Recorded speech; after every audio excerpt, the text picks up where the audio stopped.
Thanks,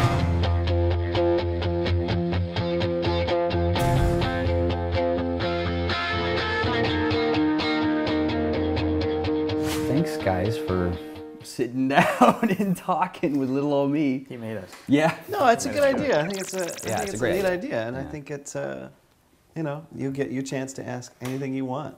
Yeah, well, you know, actually, maybe it's kind of a selfish question, but I was sort of curious about Scott. Like when did he kind of come into the picture? When did you guys think, oh, we need a young soldier dude? He was actually one of the first guys we talked about. Yeah. I mean, the show. The first guy, really. The show was supposed to be about the people who were over their heads and were the fish out of waters. Yeah. And, you know, we kind of, one of the things that we looked at when we looked at the other shows was that they had gotten to a point where everybody was an expert. They won every time. Yeah. They always had the answers, and they were like these superheroes. And we wanted people who would have, you know, dramatic challenges ahead of them. And so to us, it was about creating characters that would be, you know, really challenged by these situations. Fish out of water. Yeah, and I mean, Scott's still a trained, you know, military guy. Yeah, But it's all in the potential, though, not in the realization yet. Right. That's what I remember giving you a note early on. Yeah, I remember don't that came up go in the interview. too fast. Don't let him, you know, don't feel like you have to become, you know, the guy who saves it, because we want you to still be that newbie for a long time in the situation. And because the reality is, if you were in that situation, it would take a long time, because it's not like you're getting training. Exactly. You know, life and death is the training.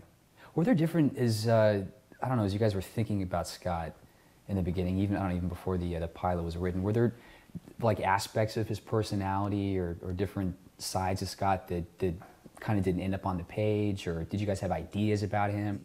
The religious aspect of his character, it's something that we're just, it's there, and you're just kind of playing it in your decision making. And but also juxtaposing that with the, you know, the desire you have to bed the most attractive women that come across your path. But Stargate has always dealt with religion, and we thought it was you know, it was something we always shied away from the contemporary Christian religion perspectives on religion, and we thought it would be really interesting to. There certainly would be, you know, religious characters who would potentially be involved in the Stargate program, but here they are faced with certain aspects of science that would conflict with those religious beliefs, and how do they reconcile that? Is it an interesting thing that we never really explored in the show before. I mean, even though we were dealing with sort of grand historical religious themes, we never really dealt with people who were literally in the position of kind of, what do I believe? But I really like how you guys deal with it in a sort of a quiet way. You don't hit that, you know, you don't hit people over the head with it. Well, I mean, I think that for me, the most important aspects of character should come from their action. That will speak to who they are in any given situation.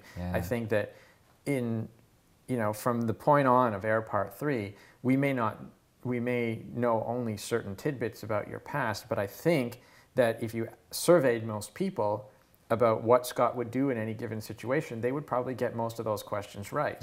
And that's what's important, is who is that guy in any given situation? What would he do faced with this dilemma? And I think most people don't realize how much they know about that character. Totally. But it also, you know, speaking of character's action, it informs the audience a lot about your certain aspects of your personality. When first time we really meet Scott, and chronologically speaking, you're having sex in a broom closet with another lieutenant. Yeah, I was going to ask about that too. I mean, it's been a sort of a controversial. Well, we were talking scene, about, which is great, actually. Well, people were suggesting it was gratuitous, which I sort of had a issue with that. I don't see. I thought it was actually incredibly tastefully, done. Well, it's not really how it's done. It's the fact that there was a scene that was about two people having sex, and people don't often understand why that's there. Yeah. The reason it's there is because it speaks to, it informs the character. A decision that he's made. Yeah. He knows he needs to be somewhere, and this is more important right now. Yeah, and it's also, for me, especially when we were shooting the pilot, is you know, these two kind of polar opposite impulses in Scott. You know, he's got this, you know, he's got his extra. Exactly. I think it's something a lot of people deal with. It doesn't make him just sort of a, you know, cardboard Christian character. He's constantly trying to balance these two aspects of his personality or his belief system. It doesn't always add up. There's two sort of different types of fans. There are people who want their heroes to be perfect because they want them to be ideals that they can live up to. And then there's other people who look at some heroes and say, I like the fact that they're flawed because I know I'm flawed and I can identify better with that. Yeah. I think the second case is more interesting. Yeah. And more interesting to write and more interesting to watch. Yeah. Well, I mean, I like them both, and obviously we do because we've spent a lot of years writing the former. But this is what we're doing now because I want to do this now. It's more right now. It's challenging and more compelling. But even the way that the show is shot, it seems to ask for that kind of ambiguity it's all in the characters. yeah, it's all. You know? Yeah, the style of the show is to in some ways embrace flaws. Yeah, We're not trying to be perfect with everything. Yeah.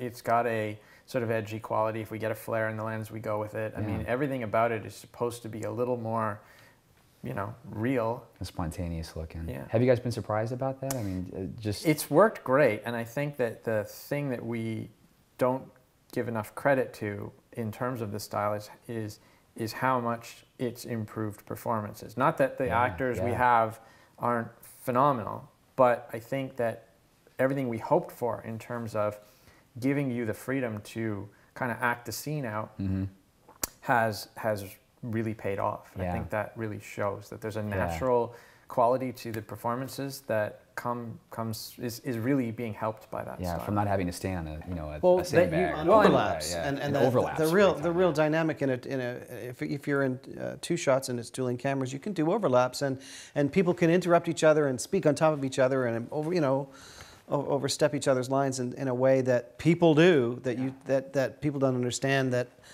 television is an artifice, and that if you do it the other way, you cannot overlap. Otherwise, you're in ADR. Yeah. You find moments too. You find these real moments, these little magic things that happen by accident.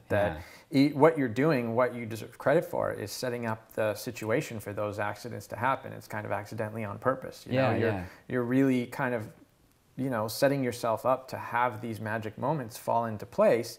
Where if you're entirely focused on achieving that, perfection, where you're always lighting it perfect and acting in the box and the shot has to be this, you just don't have the time and money to make that work all the time. Yeah, it reminds me of a lot of what we talked about, like when I was in acting school. It's like the difference between letting something happen spontaneously versus, planning what you think that moment should look like. And it seems to be reflected in the way we shoot the show, because you can get some amazing moments and looks and sometimes even angles, because it's so open.